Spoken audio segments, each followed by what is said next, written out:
अस्सलाम वालेकुम। मैं हूं आपका होस्ट मुदस्सिर और मैं आपको वेलकम कहता हूं अपने चैनल पे।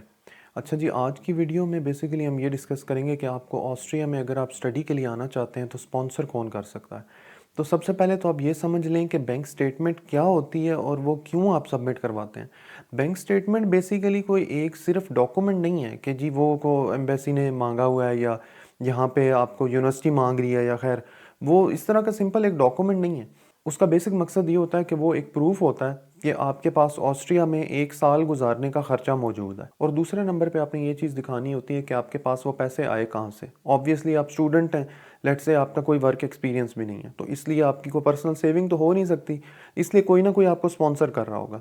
अब आपको स्पॉन्सर कौन करेगा, तो इस चीज़ को आप बड़े गौर से समझ लें कि स्पॉन्सर का मतलब क्या होता है। स्पॉन्सर का मतलब बेसिकली ये है कि आपको वो पैसे दिए किसने।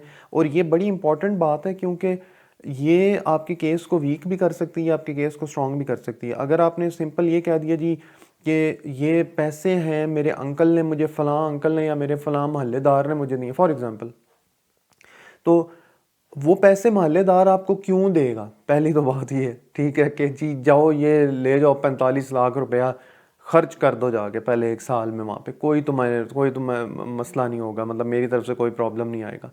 लेकिन बनिस्बत इसके कि आप ये कहें कि जी मुझे फ़लाँ मोहल्लेदार ने दिए हैं, ऑब्वियसली अगर वो पैसे आपके फादर आपको दे रहे हैं तो उसकी ज़्यादा वेटेज बनेगी कि यार आपके फादर आपकी बैक पे हैं और वो स्ट्रांगली आपके साथ जुड़े हुए हैं, आपके ब्लड रिलेटिव हैं। दैट मीन्स कि आप उनका पैसा आप यूज़ करेंगे आगे अपनी स्टडी के लिए। तो ऑफ कोर्स आप ये को फेक तो दे नहीं सकते कि जी मेरे मोहल्लेदार मुझे सपोर्ट करेंगे या आप मतलब मेरे को फ़लाँ फ्रेंड मुझे सपोर्ट करेंगे। ऑब्वियसली आपने हमेशा ओरिजिनल डॉक्यूमेंट ही सबमिट करने हैं। किसी किस्म का जब आप झूठ बोलते हैं ना इस पूरे प्रोसेस में, तो ये आपके लिए प्रॉब्लम्स क्रिएट करेगा आगे चल के, और ये लीगल भी नहीं है। मैं कभी भी कोई इलीगल एडवाइस नहीं देता किसी को भी, लेकिन ये एक्सप्लेन करना ज़रूरी था क्योंकि ये बहुत से लोग मुझसे ये क्वेश्चंस कर रहे हैं कि हमें कौन स्पॉन्सर कर सकता है।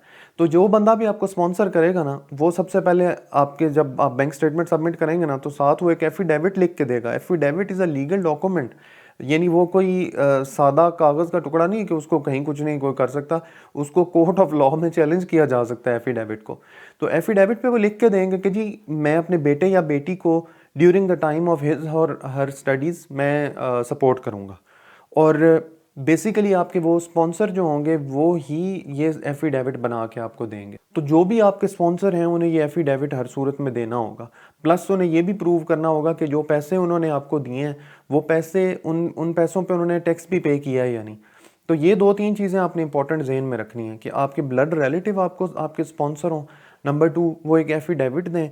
नंबर 3 कि उनके पास ये प्रूफ हो कि जो ये पैसा उन्होंने कमाया था इस पे उन्होंने प्रॉपर टैक्स भी दिया था। तो इस सारे प्रोसेस पे टोटल खर्चा कितना आता है, यानी ऑस्ट्रिया में जब आप आ रहे होते हैं स्टडी के लिए पहली दफ़ा, तो उस पूरे प्रोसेस पे यानी यूनिवर्सिटी की फ़ीस, जहाज़ का टिकट, ब्ला ब्ला ब्ला, ये सारी चीज़ें डाल के टोटल कितना खर्चा आता है उस पर भी मैंने एक वीडियो बनाई हुई है। उसका लिंक इंशाल्लाह आपको डिस्क्रिप्शन में मिल जाएगा।